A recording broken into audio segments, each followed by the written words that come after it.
All right, let's head out to that studio in the sky where we've got Kathy Sooter joining us via the video audio conferencing recording studio. How are you today, Kathy? I'm good. How are you? Hey, I'm excellent. Thank you for asking. And we got a real treat today because Vinita, Oklahoma, is Yes, that the correct pronunciation of the town? yes, sir. All right. hmm And my understanding is that you've got a two-for-one interview today. It's not only a historic theater, but you and your husband own the building next door, so we can also talk about that one as well. But let's talk Yeah. about the theater first, the Okay. oldest theater along Route 66. Let's get some history here. Yeah, it's the oldest operating theater on Route 66. Um, this building was built. Hold on, I got a couple notes because I'm not good with the memory's not awesome. I get my buildings mixed up. So this building was built in 1919, and the theater opened at the end of 1919, the beginning of 1920. So Okay. yeah, And so what um, what did it open up as? Was it it a opened theater? up. It opened up as the Lyric Theater, Okay. and it was one big screen with a stage in front of it, and it had a pretty good sized balcony above, um, and with entrances on both sides of the balcony. Off the original screening room, there was a little room called the crying room where mothers could take their babies if they were crying, and it had a big window so they could still view, but the babies wouldn't disturb the movies or the show. Um, the big stage had I'm trying to think. One of the Little Rascals did a show here. I don't have that name in my notes, That's okay. but I've Alfalfa talked is to about the I've only talked to one I people who remember. actually saw it. It was fun. So anyway, Now, is there a place for an orchestra? no, it does not have an orchestra pit. Okay, Mm-mm. where I'm up in my neck of the woods, the Fargo Theater is a long-standing historical theater. They still do the annual Wurlitzer Organ Orchestra event. You know, Oh yeah, during lunchtime, you can come bring your lunch and listen to someone in their 80s get a paycheck, I guess, in order to keep that economy going sure. because there's not Yes. many Wurlitzer players left, you know, and No. they might have even had to retire it now that I'm thinking and talking about this out loud because that definitely went the way of the dodo. But when I was looking at the website, I got to be honest, I didn't realize you played current movies. Oh yeah. And that's a big deal. Like there's a lot like I don't want to get into the movie rights and a number of different things. I was in the rental business for a while, so you know I do hmm understand the difference between you know like paying $90 for one cassette tape for Pulp Fiction versus $5 for some kids movie type of a thing, whereas the Sure. average person doesn't understand why you don't have 40 copies of Pulp Fiction. It's like, well, Sure. we don't want to go bankrupt here. That's why. Yeah. No. I was surprised you guys do first run movies because that's Uh, generally, yeah. you know, tough to do. So talk to me about the movies you guys do. Yeah, so we do current movies. As a matter of fact, this coming Friday we're opening The Devil Wears Prada 2 and Animal Farm. And we have Michael in house. We started it last Friday. Um, uh, as you know, the theater business is a hard go. I am actually a retired high school math teacher. I taught high school math here in Vinita for 20 years. And then last summer, I retired and was retired a year. And then last summer, the owner of this theater who bought it, Robert and Angie Jones, they bought this theater in 1990, the late 80s, early 90s. And they bought they owned four theaters in the area, and they were selling all of their theaters.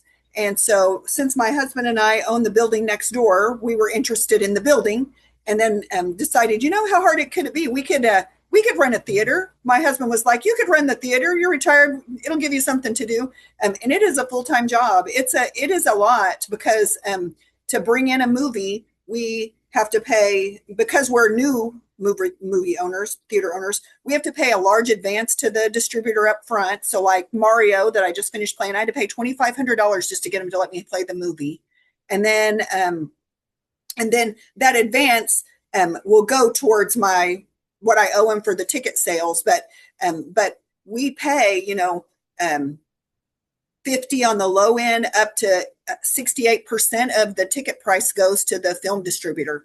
And so lots of historic theaters especially are closing because it's just so expensive to be able to serve the movies.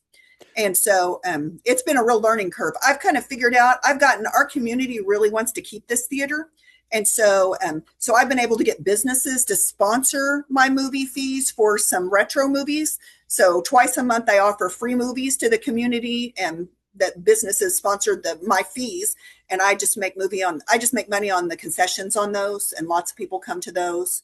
And, Good for and you. we still get a kind of steady stream for regular movies. We're going to do some free movies for free kids movies all summer that we're going to get sponsored. So we couldn't keep offering new movies if I didn't have businesses in my community sponsoring the other movies to help me keep the bills paid, because it doesn't make any money. I'm not drawing a paycheck or anything. It just pays for itself. Right. And that's where I was kind of wondering with some of these different, and the Fargo Theater is a nonprofit in Fargo. Yeah. Just to give you an idea of the obstacles that are going on. And the AMC, who has 3 movie theaters, oh my goodness, the amount of renovations they've had to do and the amount of strategic sales that they've had to come up with, and field trips disguised, or trips to the movie theater disguised as field trips, because there's, some kind of history class you can teach there in some creative way, whatever it might be. But really, at the end of the day, is the ticket is a loss leader to where you want people to come in and buy the concessions. And I wanted to ask about that, because concessions really just seemed like it was popcorn and candy and soda forever. And then all of a sudden, California movies came out and hot dogs came in the scene. And if you're real lucky, maybe there was some nachos and that sort of thing. Then I was seeing just the other day where, boy, some people got burgers and fish and chips now. And I mean, it's almost like a ballpark or a county fair, where some of these places like yourself or whoever, I imagine they've got to be independent theaters to where they've got some flexibility with the concessions. How much flexibility do you have, and what do you offer? Well, I mean, I could do most anything I want in my concession. I don't really do all the extra stuff, because, I mean, some nights we'll have, like last night, we had, I don't know, 30 people. Vinita is about 5,000 people. It's not a very big town. And so, some nights I'll have 30 people, which is a decent night. Some nights I'll have like 4. And so I can't do a lot of like hot concession and stuff, just because there would just be so much loss. That it wouldn't make it worth it. So I do nachos and popcorn, sodas, slushes, all kinds of candies, and basics. I do just the basics, and I try. I mean, I could probably make more money here than I do. I try to keep, like, the ticket prices for an adult regular ticket is $8.50. And so we do discount nights. We do $5 Thursday nights. We do kid prices. I do some things but the most expensive ticket is $8.50. Whereas, like, the cities around us, you're paying $15 to $20 for a ticket to see the movie. And then the concession, the same thing. Even though concession is where I make my money, I am very aware, because I taught school for so long, the situations of what my students were at home and some of that. So I try to keep the prices down in the concession where it's still affordable, but I can still recoup enough to keep the lights on, So I don't do all the extras. We do have a pizza place that's behind us, a block behind us, in one of the historic buildings, actually Goodfellas, on Van Street, that we've talked about maybe doing some pizza and stuff that we just get from them. So we may do some of those things later. But right now, I haven't owned this theater a whole year yet. It'll be a year in July. And so I'm still learning how to run the business. And already it's doing better than it did when I bought it. But expanding concession is on the list of things to try to test to see if our community would support that or not. Yeah, it's hard though, because you're not in the concession business. So even though your revenue, is very dependent on it, it's quite the chemistry set, as you're learning as a math teacher. Yes. for that sure. there's a lot more chemistry involved in business than math these days, Uh-huh. how to make things work. Uh, you mentioned some retro movies and getting some sponsors, that sort of thing.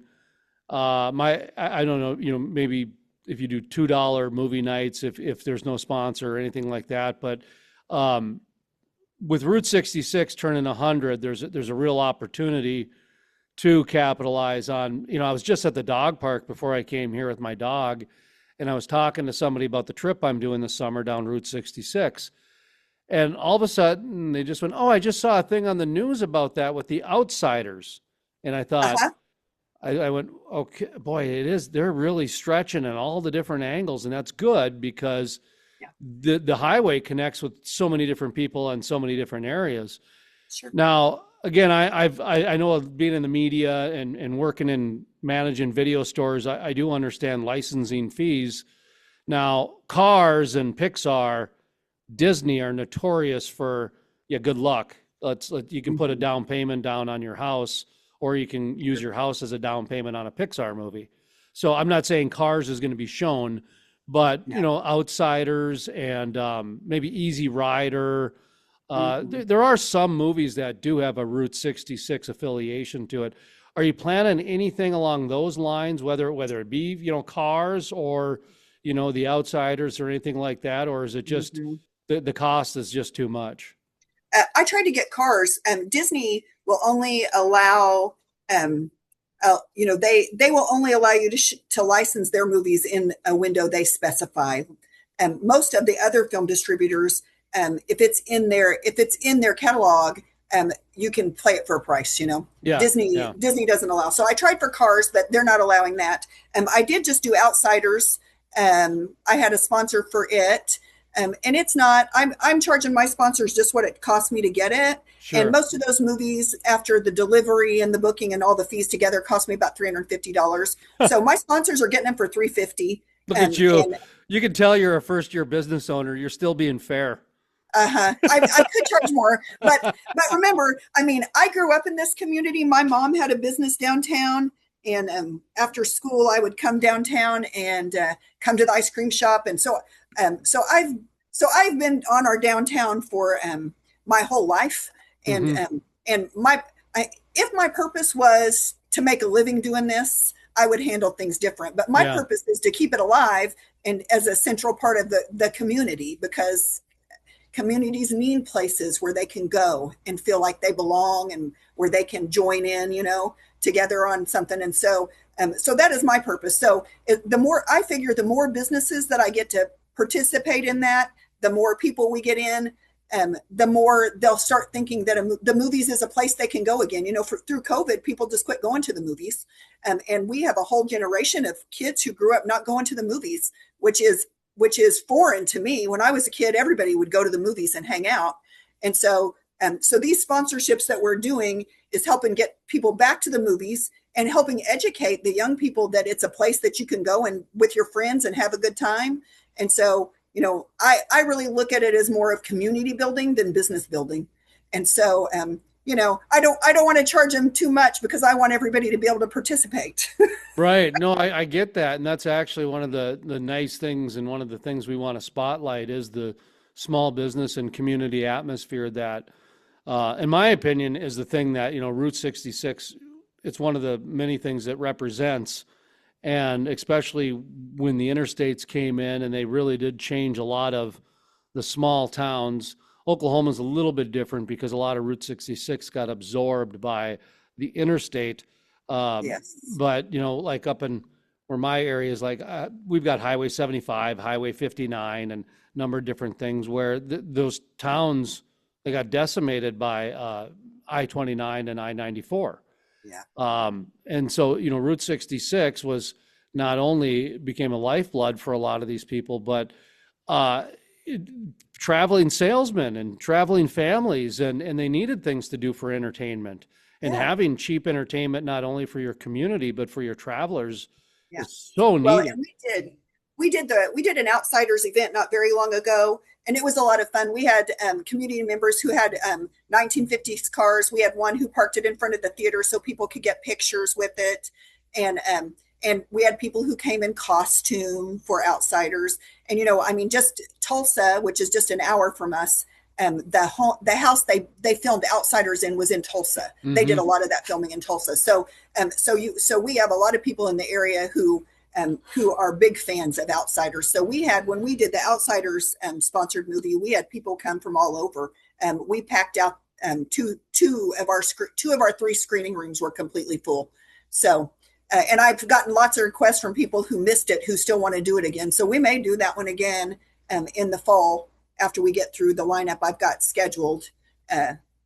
Just because people have asked for it, because they think it's so fun and they can bring their cars and drag Maine. And, there's others outside. We try to do events when we can. We did for Freakier Friday, we had a girls' night event and partnered with some of the restaurants and stuff. And so everybody brought their moms and daughters and dressed up, and it was a lot of fun silliness. And so that kind of stuff makes it even more memorable for the people, and it helps all the businesses around me, because I want people to come and shop here. Yeah. So the movie theater industry, it's really gone through a lot of different changes since since the silent movie era, to where we mentioned crying rooms and places where the actual music was a live orchestra, and then the movie was just a silent movie with a live orchestra in front, to balconies and reclining seats now, and I think some even vibrate if you put a quarter in and that kind of stuff. Oh, and, yeah. Yeah, and they're double wides now instead of being just whatever. So the movie theater industry's gone through a lot, but really the small town theater has gone through an abundance of changes, to where I would think, much like the drive-in, there would be a little bit of a renaissance right now, where they would actually probably benefit more than the bigger cities, because in the bigger cities you got Sky Zone, and you got Slide City, and you got all kinds of different things. But a small town, especially one that's 5,000 people, it could be a weekly event for somebody. It could be it's an event for the community to really participate in, like a baseball game or like a soccer game, something like that. I could really see, whereas before it was so unaffordable, and the movies they were playing were from the 70s, and Yes. they weren't even on VHS. They predate VHS, a lot of the movies, because that's all they could afford. The movie rights were just so high. Streaming has really streamlined the costs a little bit. I mentioned, back in the movie rental days, where a movie like Pulp Fiction was $90 and a movie like Home Alone was $5. And so I would think that the streaming rates would make things a little bit more affordable now. You're new to the business, but you grew up with movie theaters, and if you've been around small towns, I'm sure you've noticed, to where you're probably running movies that in your childhood small towns just didn't run. You had to go to the big city to see some big movie premiere. So well, the previous owners, they did first run movies as well. Actually, when I bought it, I kept their same buyer. So they were showing first run movies in the 90s, but that wasn't real common around us. It was kind of a thing. And so I feel like that's some blessing that I've gotten carried through from them. Also, in the, oh gosh, I don't remember what year it was, late 90s, early 2000s, maybe. The film companies required all of the theaters to digitize. And so I still have, in the back of the theater, I still have the big projectors that you use the platter to roll the film on, and I have all of that equipment in the back, but they had to, in order to still continue play first run movies, they had to buy digital projectors for everything. And that's one of the reasons why they ended up long-term having to close their theaters, because the change to digital was very, very expensive. Like, just one of the projectors was $90,000. And so imagine in a small town theater having to pay that for every screen. They have 3 screens in this one, but they also owned another historic theater in Pryor that had 7 screens, and then Grove and Siloam Springs. And so just the accumulated cost of all of that upgrade I'm benefiting from their hardship, because when I bought it, I had all of the digital. It was already in here, as part of the purchase price. But when they started making everybody go digital, it really did hurt small town theaters, and even less were able to make that move. So then they couldn't play new movies, because they wouldn't allow you to play any new movies unless you were digital. So Wow. I've never thought of it from that side before. It's yeah, either adapt or yeah, boy, yeah, that's tough. that's how it is. And that's hard when you don't have the resources. It's very Mhm. hard when you don't get and somebody does get, some others are getting and you're not, and that sort of thing. Yeah. Do you just do first runs? You mentioned you got the retro night, this and that. Do you have a like standing hitch post, milepost appointment for retro night, or is it just kind of when Well, kind of, yeah, when it kind of yes, happens, it kind of happens? no. I don't hold a screen for that. Part of the problem with playing new movies is there are all these rules that you have to follow, which it's taken me quite some time here to figure out. But if I take on a new movie, I'm contractually obligated to keep that movie at least 2 weeks, even if it stinks. Like I have Hmm. one in house right now that tonight's its last night, and I'm so glad I've sold like 6 tickets for the whole 2 week run. And so I have to keep it 2 weeks. And if with my 3 screens, if I want to drop one, I even if it's not doing well for me, if it's doing well nationally, I can't drop the movie that is the highest selling national movie. So even if nobody here wants to see it, I can't drop it until I have something else in house that sells more. So I like I had to keep a movie 5 weeks once, because it was selling well nationally, but it was just doing mediocre here. And so there's all these rules. So I don't give up one of my 3 screens for a retro movie, because I have to use it to shuffle so that I can get in a new movie that people will want to see, um, uh, in the maze of having to keep some that maybe they don't. Sometimes I get lucky. Sometimes I get lucky and everything I have, everybody's wanting to see, and the shuffle's easy. But sometimes 2 new movies will come out on the same week that I know are going to sell, and I can't drop 2 of my movies, so I can't get them both. I can only get one of them, and I have to choose. And so I've been doing the retro movies on Sunday afternoons as just one of my slots on a Sunday afternoon, where I can still play all of my current movies.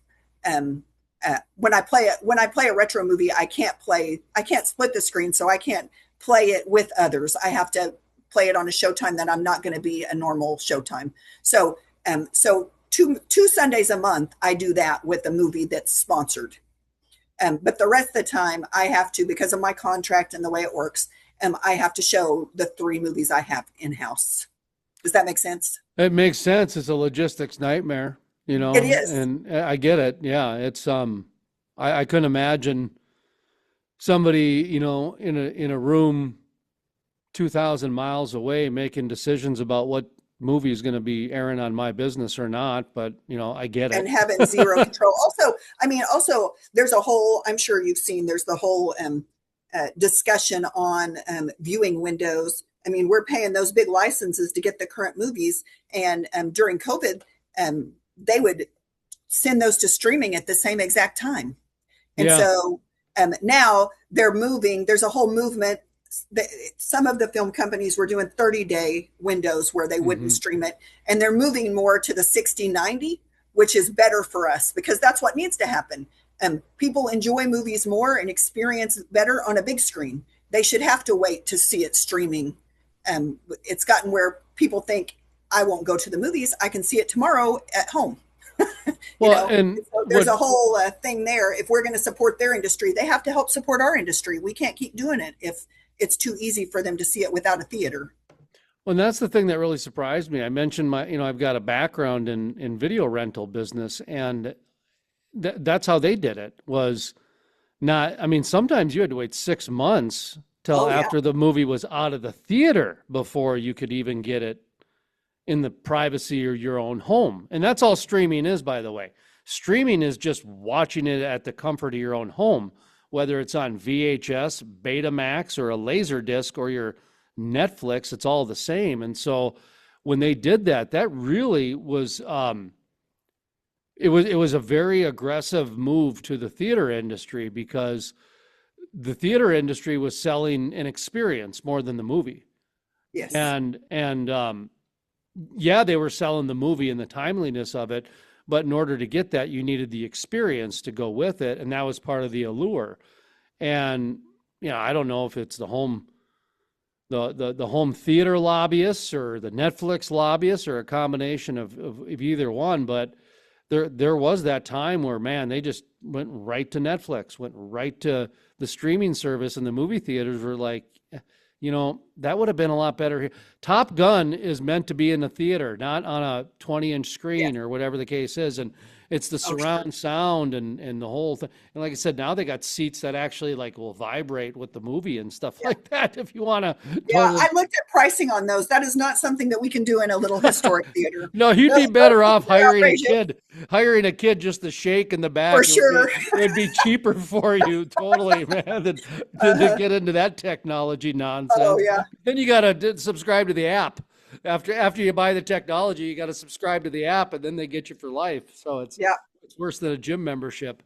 How about what's the building next door? Is that a private? Is it open to the business, public, or? Yeah, our building next door is the Scott Building, and it was built in 1905. So it was definitely pre-statehood, and it was one of the I have a historical article about it that says it was the first substantial building in downtown Vinita.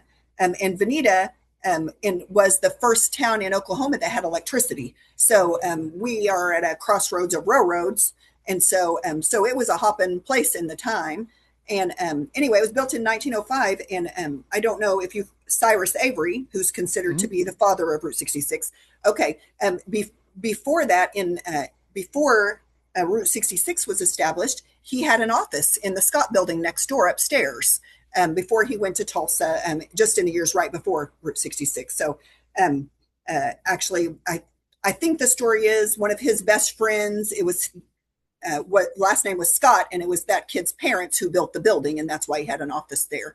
And so we have renovated that building. It used to be an upper end clothing store when I was a kid. My mom worked there when I was a kid. So after schools and on Christmas, I would go and make bows for the gifts and stuff for the dress shop. And anyway, we completely gutted the downstairs and remodeled it in about 2014, maybe 2013, and separated it into 3 suites, which we have we own the Junction internet service provider, and our offices are in the back suite. And then the front 2 we rent out. We've got a law office in the very front of it right now, and we're in the process of renovating the upstairs of that building, and actually are ready to hang sheetrock next week. So we'll have that entire building redone, and it's got native stone in the basement. It was it was the first building in town that had a basement, which was turns out to be not a great idea, because this town has artesian wells everywhere. And so when they dug the basement, they had a hard time keeping the water out. And we still have to run some pumps in there all the time, because water still dribbles in from those artesian wells occasionally. But anyway, so it's a pretty cool old building. Both of these buildings are. This theater building was remodeled in the 1950s. And was changed to Center Theater. The name was changed to Center Theater in the 1950s. And we still have the 1950s neon marquee out front from that remodel. And we've started working on it too. We've redone the entryway, and we have the balcony and the upstairs gutted and ready to redo it upstairs. It's got a screen we can use upstairs for a 4th screen. So anyway. We're historic building lovers, as you can tell. Yeah. We own a house that was built in 1890 and have done it too. It's we feel like we lose so much of our history when we lose our architecture. So my husband and I, as just a side hobby, we enjoy that part. Now, did you grow up in Vinita? I did. Yes. My mom, Deanna Montgomery, actually her maiden name was Crockett. she grew up here with her family. Her mom was a cook in the Hotel Vinita, uh, and a couple of other places. And then my dad, Frank Montgomery, was a mortician. He worked 60 years for Luganbühl's Funeral Home, started there when he was 15. And so they both were business people here, and I went to high school here. And my husband, his dad was a high school basketball coach, and his mom was the chamber executive. And so we both have been raised around that kind of business and school. Business and school, that's what we both know. And are you a Route 66 enthusiast with the businesses being on there and kind of growing up around it? I mean, by enthusiast, just do you enjoy it, or do you kind of like sick of it because you grew up around it and want to get the heck out of Dodge, or what? I really honestly hadn't thought a lot about Route 66. I mean, you know how it is when you grow up on stuff, you just take it for granted. Mm-hmm. And so I hadn't thought about it a lot, but I'm currently, the last 2 years I've been working on the Vinita Main Street Committee, which is under the Department of Commerce in Oklahoma, and the president this year of Vinita Main Street. And so through that and trying to revive the downtown, I have learned a lot more about Route 66. And of course, then buying the theater and then doing the research, no one told me when I was buying it that it was the oldest operating theater on Route 66. I'm not sure they were aware until I started doing research and realized what years the others were built, and that we were certainly the oldest. And so no, it's kind of new to me, the whole idea of thinking about Route 66 as something special. It was just home. Did you ever like take any trips as a family on Route 66 and point out like, hey, we're gonna go drive Route 66, or was it just, hey, we're going to Stroud today? Yeah, exactly. It was not framed in the idea of Route 66. We went up and down it, and we saw different places, but it never was in the conversation that this was a special highway we were going on. Right. It wasn't romanticized like in Vacation with the Griswolds. No. Like, hey, kids, the biggest ball of twine, we're on Route 66. Come on out. Clark Griswold does, trying to romanticize everything. No. And, well, I can appreciate that, being from the Mall of America. You know what I mean? Oh, I'm literally a couple hours, if even, from the Mall of America. And I have not been there in probably 30 years. And don't ever plan on going back. I think I brought my son there once when he turned 18 or 16 or something like that. We went to eat there once, but other than that, I would just drop him off at the door. But take advantage of that type of stuff. That's why I asked, like, when you grow up around it, you don't notice anything different. And Route 66 is actually our main street through this town. So you can see behind me, I'm sitting in my theater office. And so through that window, that is Route 66 right there. I'm sure you've heard some of the semis. We have a lot of traffic. That goes through here. I find that this road to be one of the most fascinating pieces of history that I've run across in my lifetime. And when my affection towards it kind of came by accident, where I was familiar with it, but the television show, I'm not old enough to be around when that show was on TV. And the song was, I grew up in the 80s with music. So that song was from the 70s or 60s. And so that wasn't even a thing for me. And my son, when we would watch, movies, we missed the Cars time. So I've never seen Cars. Oh, really? No, I've never seen it. And so, it's cute. Yeah, so to me, Route 66 was just always kind of, it was kind of like Hawaii 5-0, man. It was just always a thing, like chips. You know what I mean? It was just whatever. And so, and then it was kind of weird because as I was one day I was going through some of my, old memorabilia things, and I had a Route 66 mug from Seligman, and it was something I apparently bought souvenirs throughout my years on, and I traveled a lot and this and that. And so I have another company called it's a media company called The Crude Life, and it's a lifestyle media brand for primarily oil and gas, but energy. And being non-political, we've been trying to figure out new ways to cover stories and new avenues to go down, this and that. And we were coming up on our 15th year, and so we wanted to give a gift to our subscribers and this and that. And I noticed Route 66 was turning 100 years old, and I've been slowly transitioning my the Crude Life into a classic car brand over the last 3 years. We were going to do it right before COVID. In fact, we got approved to go to the Barrett, the Kendall, not the Kendall Jackson, the Kendall Barrett auction. It's like where they do Rolls Royces and Maseratis and that kind of stuff. And then COVID happened, and then so we had to go back to changing our business again. And so the Route 66 thing made sense. Okay, classic cars. But then I did it like a 66 kind of facts about Route 66. I did it in a bathroom reader format because I'm a big fan of Uncle John's bathroom reader. And oh, if I was in the bathroom, I'd grab the shampoo bottle and read it. You know what I mean? So I'm horrible at it.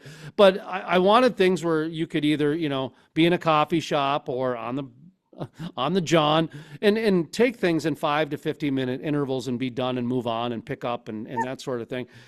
And I didn't realize how much of our current culture was based on Route 66. It was fascinating because motels were because of Route 66. Gas stations were accelerated because of Route 6. People used to go to their hardware store to buy gas station before Route 66 came around because it was basically a community thing. It wasn't until this connectivity. There's another thing, the connectivity. And so I just fell in love with everything it represents. And then it made sense to me. And I'm a big industrial art fan. Like I'm a big fan of art, but industrial art is even like chainsaw carving and ice sculpting. And that's industrial art. That's pretty wild. That's like, you take a real talent to do that. And Route 66 is a national park at the end of the day. So it's preserved under the national park status. It just happens to be a road. It's not a big piece of, so that's why theaters like yours and these big goofy giant statues on the side of the road are so important. These things preserve what we're based on today. So that's why I fell in love with it, was just, I started seeing how so much of our reality was basically inspired and sparked by this road. And when we started doing this in February is when I started kind of publicly trying to get the momentum going on this. It was the artists that came out of the woodwork, not the travel and visiting Bureauism Chamber of Commerce people. No, actually, they've been kind of the most resistant because they're kind of like, no, we got our own thing going on here. It's like, it's the artists that have been coming out of the woodwork going like, oh yeah, let me tell you this and let me tell you that. And I love the days when billboards were actually big giant murals people would paint. Like that. That's my childhood. Was like like as a kid remembering billboards when they were art projects on the side of the road, but they'd stay up for a year. They would stay up for 5 years, and so and by the way, it would pay somebody a nice salary too to go and do that sort of thing. Anyway, I just was kind of verbally diarrhea in there for a minute and for quite a long time. But you grew up around that, and so just kind of let you know what you took advantage of and what you're starting to experience now. What is your kind of takeaway now as you're an adult and noticing like, okay, I did take that for granted and some of these other things, and you've touched on some of those things, but just from the 5,000 foot view, what's your takeaway of Route 66 now that you've experienced it from, a child all the way to an adult in many different levels? It surprises me how many people do travel it tourist wise, because so many things I didn't think were unusual. When you grow up with it, it's not unusual. And so that's one of the things that I've discovered is how unusual a lot of the things are on Route 66. I thought just everywhere had those things. You mean everywhere doesn't have the big giant metal people or, neon signs? You mean everywhere doesn't have neon signs? And so that kind of stuff. And just since I bought the theater and started utilizing the office here, because of the windows here I have on our main street, which is Route 66, I see lots and lots of tourists. I am surprised how many people pull up in front of the theater with big cameras and hop out and get pictures of themselves in front of the theater and up and down the street. I don't remember seeing that when I was a kid. I guess they did. I just didn't pay attention maybe. And so and you're right about the artists. After kind of talking to people from different parts of the nation, we do have a high percentage of artists, higher than your normal. I think because I guess because of the road. But I mean, here in Vinita, we have Vinny Ring Cultural Center that was created by some artists. We have muralists who live in town. We have a couple of different neon sign companies. You know, I just assumed that stuff was everywhere. I don't know. But it's pretty rare to have one successful artist, more than one successful artist in a town of 5,000 or less. It's pretty rare to have more than one. You know what I mean? Yeah. Like usually somebody gets the tourism bucks and that's about it, you know? So everybody else is on Etsy and eBay and everywhere else, their garage sales, wherever they can try to, you know, craft shows, trying to, you know, get as much as they can. But there is supposed to be an uptick of travel on Route 66. AAA is expecting 42% of adults in America are going to take in some part of Route 66. I call bullocks on that. And so I'm just saying, okay, but we'll just cut it in half and say, what if 21% of people took in part of Route 66? That's still a big number. Like I don't know what it normally is, but man, if you had 20% of the 380 million people that are in this country, because most of them are up in the New England area anyways. So if you took most of the people from America and they're going to go take in part of Route 66, I would expect people are going to have some business. And I actually think you're going to have more business with new run movies than you would have running, you know, Major League and North by Northwest. And if you ran some Route 66 movies, yes, you would capture some people like that. But I think running the first run movies, you're going to get people that are going to want a piece of Americana, and new movies are a piece of Americana. And it's familiar to them. It's the same reason they go to a McDonald's or a chain when they're outside of town. They like to feel that hey, we're still home, but we're away type of a feeling. Yes. And movie theaters really do bring that. It allows somebody to feel in a safe space, but still be away from home, if that makes sense. Yeah. Well, we try. I've done not extensive remodel. When I bought this building, it needed a new roof, it needed new gas lines. I had to rewire some of the electric. I've done lots of expensive things that nobody besides me will know about or care probably. But I also did update the entry with paint, and I made it look nicer. I kind of think if they come in for the current movie, they're going to get some of the historic charm, because we're not altering any of the historic elements of the building.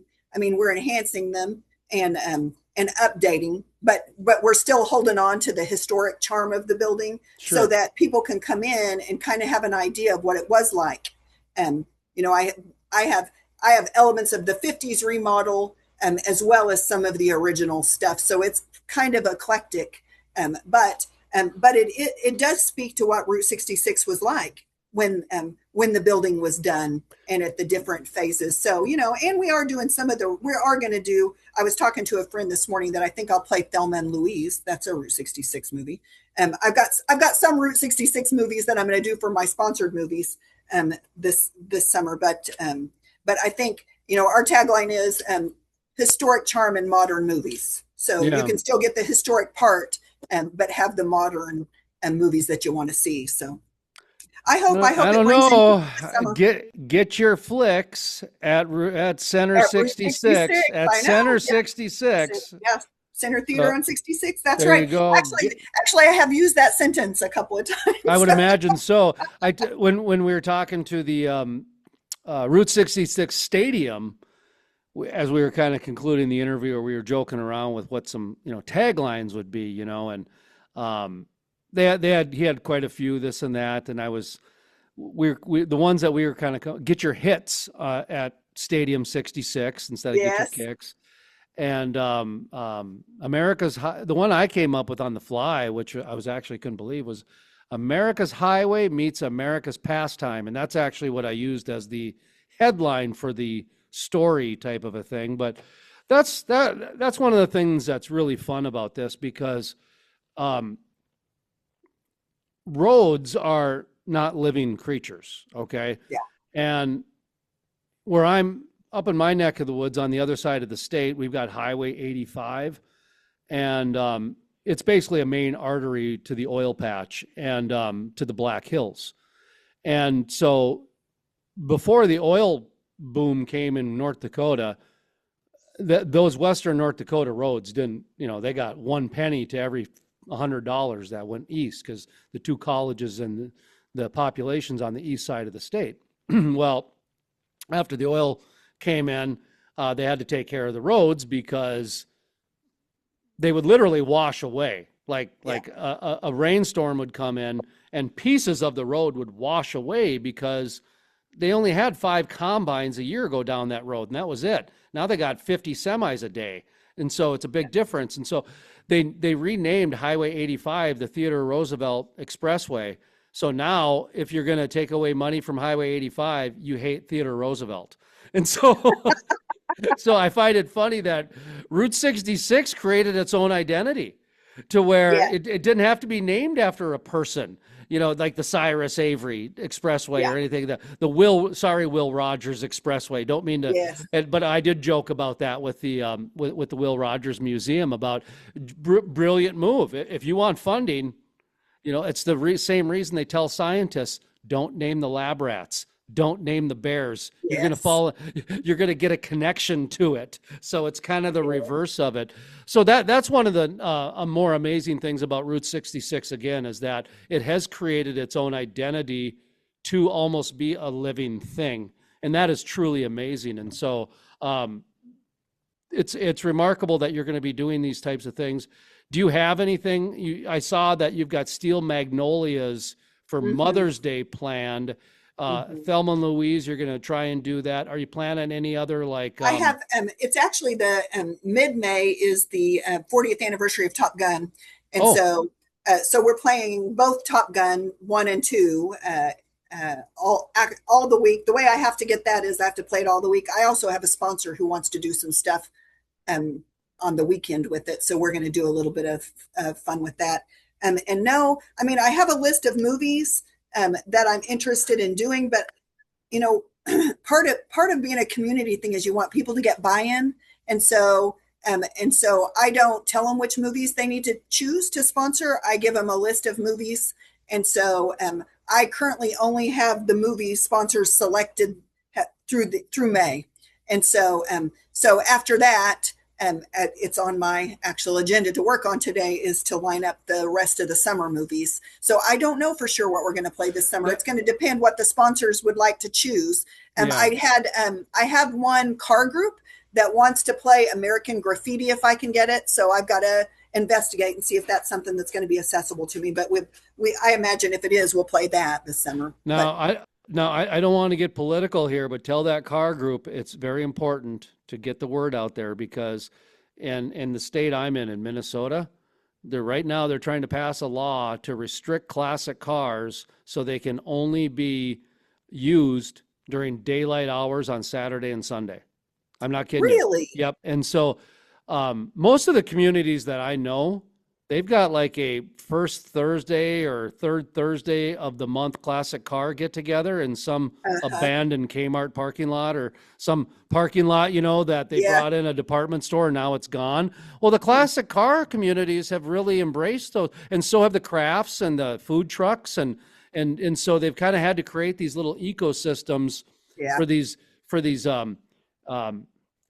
these businesses that didn't even pay taxes to come in. A lot of them got, tax incentives to come in, and then they left town, and now in Minnesota they're trying to, I can't believe that you're trying to restrict classic. Do you know how many people just don't like driving their classic Camaro or Corvette around? So my neighbor, he has, I think, like 47 classic cars, like, that he's been collecting his whole life. Like, he has a 3-wheeler Honda motorcycle that they only made like 300 of them, and so what he does, it's so funny, every Sunday, and he's in his 70s, he's been doing this for as long as I've known him. Every Sunday when church is led, there's two churches. There's a Catholic church and there's a Lutheran church. Because I'm in the town I'm in doesn't even have a post office. Okay. Wow. So, and I bought the piece of property because it's on a river and I wanted to live on and it's 45 minutes from where I grew up and where my son lives. Right. And so it's so funny because, I mean, he's got classic cars like American Graffiti. Okay. They're gorgeous Bel Airs and, that type of thing. And they're always washed and polished. And when church is out, he drives them by the church. So as people are going to their car, he gets to see this classic car. And I always give him a hard time. He's like, well, you got to keep the engines moving and stuff. And he does it to keep them healthy and that sort of thing. But my point is that that's a different world when all of a sudden you're restricting the classic cars and this and that. Anyway, I didn't want to get political. I can't imagine in Oklahoma those car owners would put up with any of that business. We have that's why I mentioned it to you, because every person I know owns one. As a person that owns a non-political oil and gas lifestyle, like when Landman came out, we interviewed the owner or the creator of Landman, because when people want non-political stuff, they reach out to us with the crude life, because we have a 15-year history of it. And so when I saw that, I went, oh, geez, are you kidding me? Yeah. Now they're starting to make classic cars political. That's sad. Yeah, but I have noticed that when I do enter certain states, hats like this are very much received, where and when I enter other states, they're not. I've got to change it to something else. But anyway, but try to stay out of all that business. As a retired teacher, I have just learned that you just stay out of that business. Isn't it? It's so nice. That's why I apologized before I got into it, because I didn't want to get political. But at the same time, there's so many triggers in today's day and age. It's hard to. That's why people need to escape at the movie theater. Just shut off the brain, enjoy life a little bit, enjoy that. And so I'd like to put out there, once you get the list done of the different sponsors, because we do reach a lot of energy companies, and you're in the real close to the energy capitals of the Oklahoma and the U.S. and that kind of thing. And I do think there might be some companies out there that might want to sponsor a great American Graffiti, Easy Rider. I mean, you're talking Harleys. That's on my list. Yeah, I mean, it's on my list of things I'm asking sponsors to consider. Nobody's picked it yet. Thelma and Louise, that's another one. You might get the Women's Energy Network or something like that. And so there's a lot of very inspiring and empowering movies that go well beyond Route 66 to help check those social cause boxes they needed to sponsor. So I'm not here as your Chamber of Commerce, but I do understand. Well, and the sponsorship is good bang for their buck, because they get all the advertising we do. We put them up on our marquee.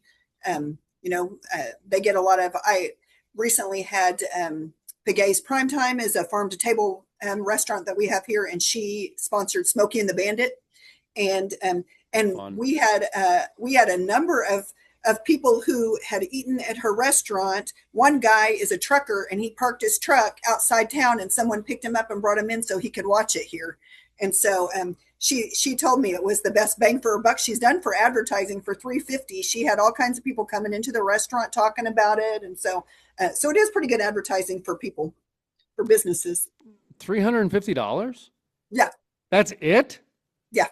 Mm-hmm. To sponsor Easy Rider, it's $350. Yeah. And then people get in for free. Yeah. Yep. Okay. Whoever wants to come until we're full.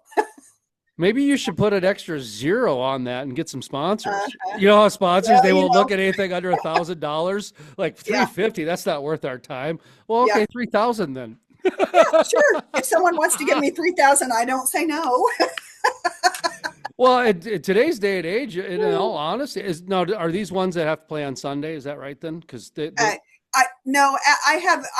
can play them on the nights that I don't play regular movies, and so I can play them other times if a sponsor asks. But generally, I play them on Sundays. Yeah. Okay, and then is it like a Tuesday night or something like that? I imagine it'd be Monday or Tuesday or something. Yeah. Same nights when restaurants close, that type of thing. Like Yeah. All right. Well, Yeah. that boy, 350 is not much. Yeah, that's something. Send that to me when you do that. I'll share that on social media Okay. and with my audience and things like that because now and they get do they oh they're free tickets so they can give out as Sure. many as they want. Yeah. For So sure. so they can Yep. wow okay. There was in South Hart, North Dakota, which is it's like a half hour outside of Dickinson, which is kind of oil and gas, but really Williston would be the oil and gas. And so it's kind of on the periphery, outskirts type thing. And Yeah. so they had more travel traffic than they did living traffic. Yes. And so they're in your deal because if you're in between Tulsa and Oklahoma City, you're commuter traffic at the end of the Oh, day. yeah. You know what I mean? Yeah. Isn't that For that's a sure. fair statement, right? Yes. So Yeah. trying to get people is actually sometimes harder to do because they got to be places. They're used to driving through. And what she did was what you did. She got a sponsor for coffee. So that way, if you came into her cafe, you got free coffee. Yeah. And so if you just came in for coffee, well, free coffee. That way the server's got a tip, but every single person that got coffee got an egg, Sure. got a pancake, got something, you know what I mean? And so, Yeah. and then every time the server would say, that's brought to you by so-and-so bank. And then they had the signs up all over. And if the banks wanted to, they could actually give the mugs out. So people are drinking out of the coffee mugs and the whole deal. And so kudos to you on being creative to try to figure out ways to keep people coming. it's Yeah. it's hard to compete. It's hard to It compete with is. somebody's phone. Yeah. It is. Or the big theaters that have the bouncy seats and stuff, right? I don't know. I think those are. I didn't enjoy that experience at all. Yeah. I got to be honest. I mean, the reclining. I fell asleep within 5 minutes. I'm Yeah. serious. It's the only time I've I've ever done that fallen myself, asleep in the actually. theater. Yeah, Yeah. I just attribute it to my age. I Yeah. was like, Me too. my son had a blast, and I was out cold at 5 minutes. But that's Mhm. me on the couch. You put a Yeah. movie in at night, and if I slow down, that's it. Yep. Lights out. Well, I appreciate the time today. This has been wonderful. Yeah. And what do you want people walking away from on this interview?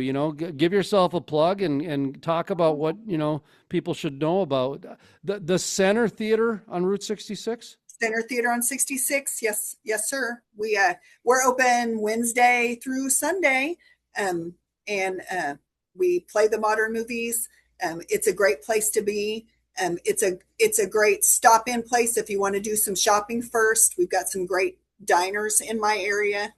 So you could come. We have Clanton's Cafe is just down around the corner. And they were featured on Dine-ins, Drivers, and Dives, or whatever that Guy Fieri No, I'm show. with you. I got it. And so Yeah. anyway, so Vinita is a great place to stop in, and there's some good history here, some good architecture, and you can see a movie while you're at it. So Now, I lied. Bonus. Okay. Do we need one more? Okay, we'll do one more. Danny Ocean there from Ocean's 11. You mentioned the Clinton Cafe, and I did want to ask you about some other Route Clinton. 66, either cafes or giant muffler men statues or Yes, yeah. giant blue whales or anything like that. Okay, so what are some of the touristy attractions besides We have yours? Highway Cafe, and the Highway Cafe is coming into town on the other side of town from Clanton's, on the, what would that be, south side. And they have some, I don't know how many of the giants that she has out there, maybe 4 now. And she has Western Motel, which is your old style Route 66 motel, right by the diner. The same family owns both. It's a great stop in. When you come into town, we have a brand new welcome center. It is a Gold Wing gas station from the 50s that's been completely remodeled as a welcome center. We just opened it, I don't know, a week or 2 ago. And so tourists can stop in there and get information on stuff that's in town and look around at the classic gas station. It's pretty fun. There's some good photo ops. It's got a dog park, a dog park, I guess is the word, attached to it. So you can stop and get your pets out. And they've even got photo ops for the pets. They have a Route 66 sign in the dog park and a fire hydrant and some things where you can get pictures of your dogs. And then we have, gosh, there's lots of good things downtown. Across from me, we have antique mall. There's several antique malls. There's Jeans down the street. We've got Vinita Antique Mall across the street. We have a coffee shop a few doors down from me called Cozy Nook, and a resale shop, Pooh's, and I don't know. There's another diner around the corner called the Daily Brunch that's very good. Anyway, there's all kinds of good places to stop and see. We have a really great museum if you're into the history of Route 66 and the history of just Oklahoma. We have a really good museum that's a couple of blocks away from the theater. It's attached to our library. The historic Hotel Vinita is something to see. The architecture there is pretty interesting. Our city hall actually used to be like an opera house. And so our city hall still has the architecture from the time, and it's pretty interesting. Anyway, I think that being one of the oldest, I think the second oldest town in Oklahoma, there's some interesting things to see here that you can't see in a lot of places. So. And what was the Clinton Cafe? What was that? Clantons, Clanton. Clantons. And what kind of food do they serve? It's home style cooking. They're famous for their chicken fried steak. Is that what Guy Fieri had on? Yes, and they had. Triple D? I think he tried.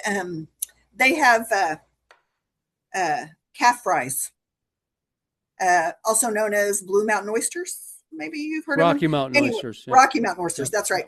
Anyway, so I think he tried those, but I think he hated those because of the idea. Calf fries. Calf fries. Yeah, Okay. but lots of people say they're good. Clanton's is actually the oldest family home owned restaurant on Route 66. It's been in the same family it's passed from generation to generation. So it's a historic site as well. Are they real? Both testicles, calf testicles. Is that really what people are eating? Yes. For sure. We have, actually our town has, I don't know when it's going to be this year. Usually it's August or September. We have a calf fry festival. Where, of course, you have to have a festival for that sort of thing. Yeah. The different businesses have cooking teams where they cook calf fries, and anyway, it's kind of a big event. Oh, I got a town 20 minutes from here called Barnesville, and they do an annual Rocky Mountain Oyster Festival when they get done, neutering the herd. Oh, yeah. Yeah. And then they just funnel it into one weekend type of a thing. I'm not a fan. My husband and I one time had a business team for the calf fry, and we have to clean them before you cook them. And we had to clean them. And it was the most disgusting thing I've ever done in my whole life. I won't be doing that again. My mind had never even gone there because I've never eaten one. And listen, I'll eat a lot of disgusting things, and I'll try a lot of different food, sushi and, raw egg, all kinds of different things. I've never had a sheep or cow testicle. It would be bull because cow is a female. But sheep fries are popular in some areas. Yeah, it's the same thing. But they don't call them lamb; they call them sheep. There's some things I just do not have any attraction to, and that's one of them. And now that you mentioned the cleaning part of it, and I've cleaned fish my whole life, and I still eat fish. So that says a lot right there. There you go. Yeah. Well, I'll say too, before I forget, chickens too. So anyway, sorry. Oh yeah. And we are having, if you have people listening who are Route 66 enthusiasts, which I'm sure they are, and we are June 6th and 7th having a big Route 66 Centennial festival here in Vinita. And we've got the list that they have going is endless. I've completely lost track of it, but I know that they have Hot Wheels racing for the kids. They've got hot air balloons. They've got a quilting contest. They've got some live bands that are going to play. I don't know, food trucks. Anyway, it'll be a whole 2-day event. I'm going to look it up and see if I can see what the other I just things did are. real quick here. June 5th with live music, food trucks, and popular Kids Zone inflatable park. And that is, if you have a Kids Zone inflatable park, you will have a successful event. That's the Yeah, one and thing I do they have know. some kind of foam thing with kids where they can do a foam thing. I hear it's going to be real messy. Oh, Um, those are fun. Yeah, I've yeah, the um Facebook page is called Vinita's Route 66 Centennial Celebration is what it's called. I think I used to do those foam things at the nightclub back in the 90s. And Really? they would fill up the entire nightclub with like foam on certain nights. Like it was a bubble machine. Yeah. And so basically you get, you get drunk and dance with foam all Oh, around yeah. and Well, yeah, that sort of thing. Any excuse to go drink. That type of yeah, thing back in the sure. 90s was it, that was back last century. Now the kids Yes. don't drink really, like No, not as much as no. when I was in high school. You'd have the field parties and things. Yeah, Um, right. That's what I'm saying. And I'm, yeah, I'm they not, I'm don't do not that trying as to much. glorify it or shame it. I'm just talking about how things have changed where, Sure. listen, when I was a kid, there was no such thing as micro dosing. That wasn't a thing. Yeah. There was overdosing. There was no Yes. micro dosing. And so now Yes. and No. like my son, he's 20 years old and he's never drank before. And Really? Good for yeah, him. it's, well, I told him when he was in junior high that, if he made it till he was 21 without drinking, I would buy him a newer car than he had. And so he used that as an excuse in high school to not Good. drink. And then his Hmm. friends, of course, would look out for him because they wanted him to get a newer car. And so, I do think because it is very accepted now to not drink at parties, whereas when I was growing up, that wasn't accepted. You would get Yeah. made fun of, even if you're the designated driver. That still meant you got to go drink a six pack or something like Yeah. that. And so, It's a different anyway, world. what's that? It's a different world we live in, isn't it? And it really is. And what's so funny about it is they got Ubers and things now. We didn't have those back then, so Yeah. it's just. But hey, that's different conversation for a different time. But hey, I appreciate this today. Look at us being Yeah. going down memory road. But that's really what Route 66 does. It really Sure. invites a lot of different conversation, and it brings out a cast of characters and walks of lives and that sort of thing. So keep me posted on the movies and Okay, I the will. sponsorships and everything like that. And one more time, kind of a final thoughts coming from you. I just think if you're in the area, you should come in and see us at Center Theater on 66. Stop in and say hi, see a movie. If you're interested in sponsoring a movie, get a hold of me. You can go to our webpage and find my email address, email me what you'd like to do, and we'll make it happen.